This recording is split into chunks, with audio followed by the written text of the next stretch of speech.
Welcome to the Principles of Change, where we dive into stories of leadership, innovation, and transformation in schools. I'm your host, Lee from SmartPass. Today is a special episode because we're getting into real talk of what principals want parents to know, like actually. As part of our celebration of National Principals Month in October, we sent out an open-ended question to principals in our email database. We asked them to share what they wish parents knew or understood better about being a principal. Over 100 principals from schools across the country responded, and their answers were honest, thoughtful, and incredibly insightful. Some, may I say, were even juicy. Let's dive into some of the most interesting ones on Principles of Change. Hey, Britt. Good afternoon, Lee. How awesome is that song? It's just, I say it all the time now because I hear it all the time. I love it. I absolutely love it. So, Britt, you are head of business development on the SmartPass team here. I know you very well, of course, but let's give a little intro because the fun fact is not only are you on the SmartPass team, but you are a former principal. I was. Yeah, Lee, I have a really strange resume in that started out in sales and midlife, just had a passion for education and jumped in and worked at a private school for a couple of years before I jumped back over to sales. And so have been loving working in the world of ed tech because I feel like I get the opportunity to give principals the tools they need to build the schools that they really want to build. And like we were actually just talking about working in a school isn't a business.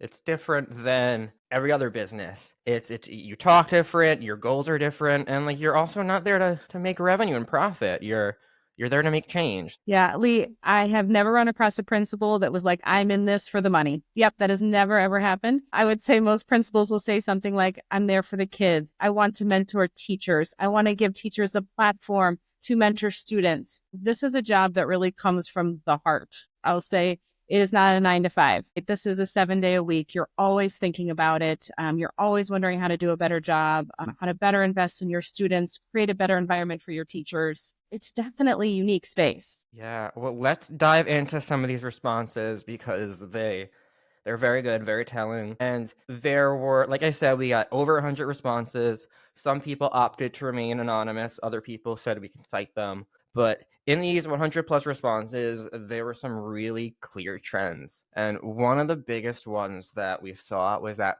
principals want to be partners with parents and student success. It's a partnership. It's not against each other. It's about collaborating with parents and the principal. And I have to read this one quote because it's so good. This comes from Lakeisha Morgan, a principal at Hempstead High School. And she said, I wish parents knew how much we value their partnership and involvement. Encouraging parental engagement is important, but it can be challenging when there's a lack of participation. I'm always striving to build bridges between the school and families because you understand that student success is a shared responsibility. So one wow, so well phrased from Principal Morgan at Hempstead High School. What's your take on that? How do you actually collaborate with parents? What is the importance of that partnership? It is crucial, but it has changed. The landscape has changed. Families are busier than ever. Both parents working, volunteering, shuttling kids all over the place. So it's changed, and their ability, I think, to pour a ton into the schools is different than it was a decade and a half ago or so. But I know they want to get the best for their child out of our school, and we want them to know what we're doing. We want them to be there as much as possible. We want them to know what's happening with their students. Absolutely, that is the challenge, but also something that all principals want with the families that they have. So what does that look like, though? Is that just attending the parent-teacher conference meetings? Is it showing up to events? Is it helping them with homework, or is it just coming in every time the principal calls them because Johnny's in trouble again? What does that look like? Well, hopefully we're not calling them in all the time. That would be the first hope. But I think it's so much more than that. I have so many teachers back in the day that would send parents emails, and just getting a response to that email that also shows the teacher that you want to partner with the teacher, I think can create an environment where kids are going to thrive. More than I know that sometimes they'll get an email from a teacher and it'll be a surprise, something that they didn't expect, right? Kids are sometimes different in school than they are at home, believe it or not. And sometimes parents can react harshly or in a way that is harder for a teacher. Sometimes just that kind word of like, thank you for letting me know can like really enhance this partnership between parents and teachers. When it comes to the principals, one of the things that could be really helpful is a little bit of empathy from parents as well. The job takes a lot. And so if you email me at 3 o'clock in the afternoon, I want to email you back at 3:15. But the reality is most principals are not spending time emailing during the day because they're engaging with your students and they are engaging with the teachers. And so if you don't get that email back until 8 o'clock, just know like your principal loves you. She cares. It does not mean that that wasn't incredibly important. But sometimes there's a little bit of pause in there. Yeah, definitely. And I have to read one of my favorite quotes from the responses because I don't want to say it's cute, but like it's cute, and but like my favorite here. Here's how it goes: parents always apologize when they contact the principal about their student. Never apologize. We are team student. We want to see them be successful, just like their parents. Advocating for your student is not something to apologize for. That was an anonymous submission, but I love that. They want to hear from you. They absolutely want to hear from you and they want to have an honest conversation with you. You know, if you're angry or frustrated, like speak the truth, like have an honest conversation for sure. But then there is the flip side of it, and it's the parents who might not be sending the emails or who might not be engaging, and it's hard to have that partnership. Yeah, I mean, I think that that's difficult because sometimes the reluctant parent will only be reluctant for a serious, a period of time, and then all of a sudden something goes awry, right? And then the parent will kind of jump in.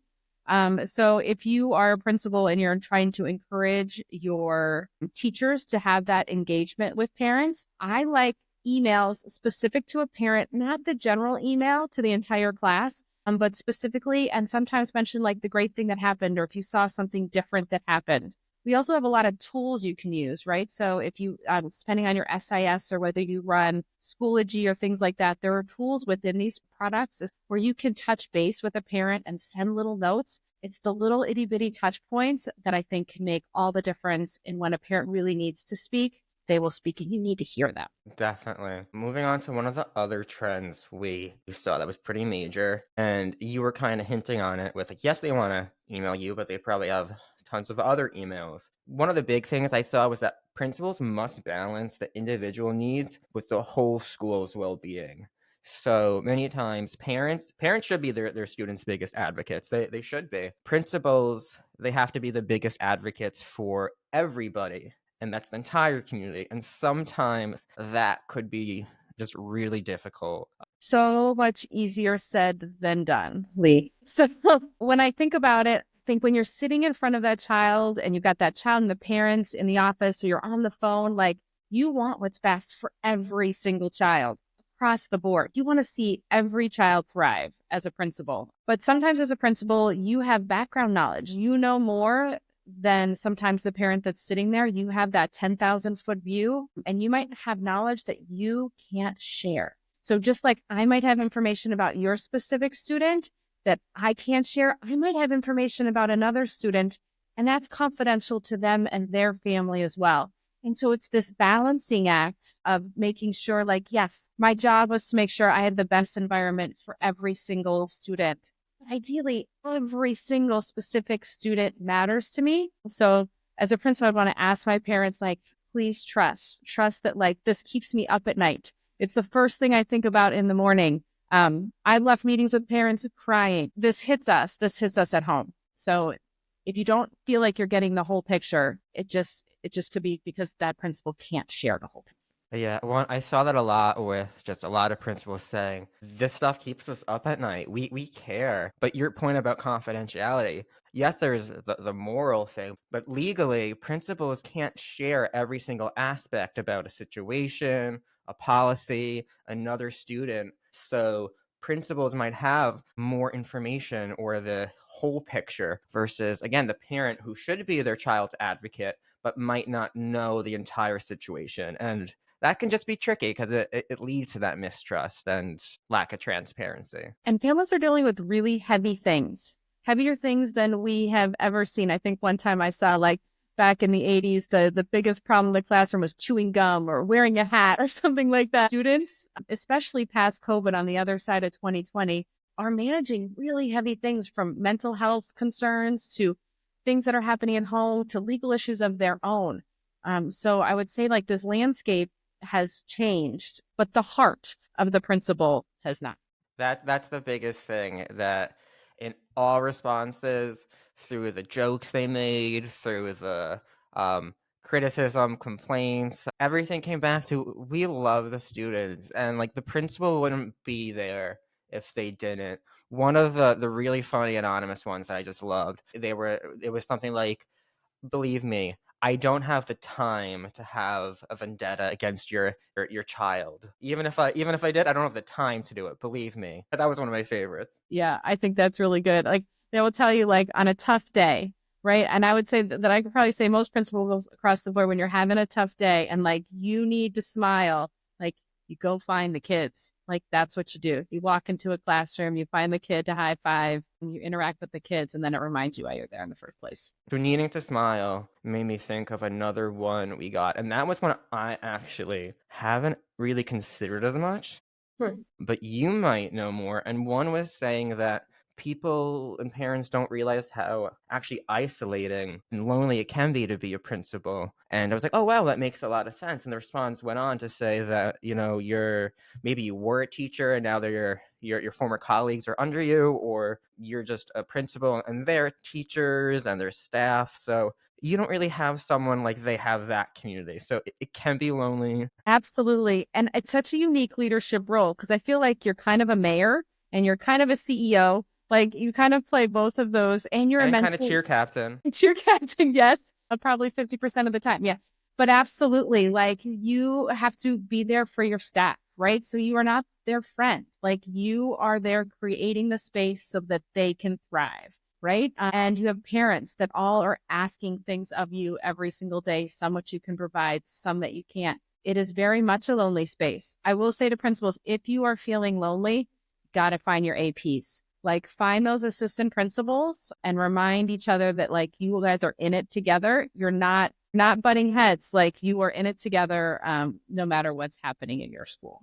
But I'm Yeah, agree. and find the principal community. Part of the reason we started Principles of Change here is we want to have these conversations that principals are having. We want to talk about these things. Yes, there's tons of great Facebook groups, LinkedIn groups, networking events, but find your people. Yeah. Have you ever seen principals at a principal conference? Like it's like they finally got out of the cage and like you can just see they're just so happy to sit and laugh with other principals because they're finally in a space of someone that like, we get you, we get you. And they don't even have to talk about like the nitty gritty stuff. They can just sit there and be like, I know you understand me. Yeah, I would agree. That's Find your the space. other that's the other nice thing that we talked about at the beginning, where schools aren't businesses. Principals, they talk to each other, they share with each other. They're not competitors. They want everyone to succeed. So that's the other just really great aspect of that community. I know. And now that I sit on the other side, on the ed tech side, my favorite people to hire across the board are old principals or teachers and people that have spent time in a building because there's a whole other language that exists out there that they can speak and they can understand. And I think that there's a trust that exists among people that have worked in a building, kind of this like common core space of feeling very similar things. So yeah, love hiring teachers. One thing we definitely have to hit on, another big trend that we saw, was the discipline component. And a lot of principals were just noting that the principal's role has become synonymous with discipline and the punishment and the policy decisions. But one, that's only a portion of the role. And two, like that's the principal's least favorite part, if I may be so bold to say. And I think this has become more of a challenge. Like I said, post 2020, I think this has become much more of a challenge. I feel like there used to be a space that, like, if you ran a really great building with great leadership and you had great teachers, you really minimized this part of the job. And I think that that ecosystem has changed a bit. The discipline problems that exist in school are just at a place where we've never seen before, right? So yes, it is the least favorite part of a principal's job. But I think it's an opportunity. Like, I think like as principals, we need to flip that mindset of like, this is an opportunity to build relationships. So when you have a discipline problem, the very first step is always going to be every principal tell their teachers, how's your relationship with the student? Like, let's start in that space alone. So I do think that there are some ways that we can negate the behavior problems, but across the board, it's happening in every school. And that just was not the case before. So not the most pleasant part, but it's also our job as principals to protect our teachers. And so if we have a kid that has a behavior problem, sending them back to class or having them sit in the class just disrupts the other 25 students sitting in that space. And so I also like to think of it as an opportunity to make sure my teacher has a space to be able to do the lesson that they spent time creating for the students sitting in that class. Yeah,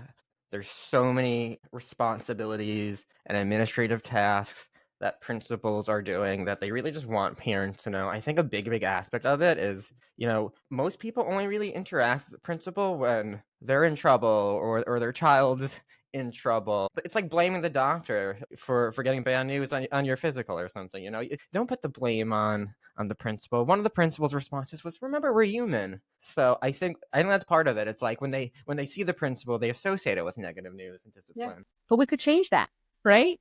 You could change that when you see the principal, like, thanks what you do, or thanks for that email. The amount of principals that sit down at their desk on Friday afternoon and spend that time writing that recap that they send out to the parents. Thank you.